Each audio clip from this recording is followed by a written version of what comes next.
سلام همه. امروز ما والمارت کردیم با عروسکمون. بزرگ لگو هم گرفتیم که چیزا رو کنیم، یعنی مثل عروسکا، ظرف آبا، ظرف آب. اینجا الان فروشگاه والمارته. بله اینا ظرف آبن، اینا عروسک هستن. این قسمت فروش عروسکه. اینجا هم همینطور. و این برای شما خوردنیه. کدوم قسمت؟ این قسمت؟ آها. خب سانیا جون شما این ور توضیح بده. این ور چیه؟ این قسمت سانیا؟ این قسمت چیه؟ این قسمت کیفا رو هسته.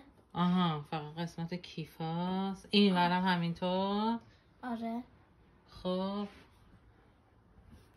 این خانومه کیه؟ آها اومده چیزه؟ آره. مشتریه. خب اون اینجا هم غذاست و داره آماده میشه. یعنی رستورانشه.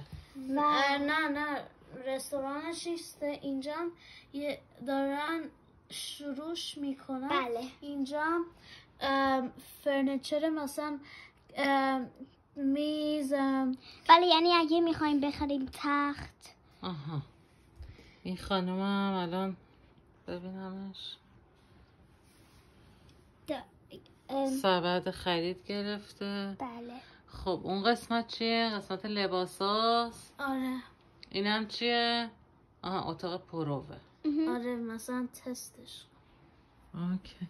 خدافظ. اون چیه؟ سلام اون اینجا این یعنی آدمه که یعنی چیزا رو حساب میکنه. آها اوکی. اونجا قسمت صندوقش. خیلی قشنگ درست کردید. قربون شکلتون برم من. خدافظ.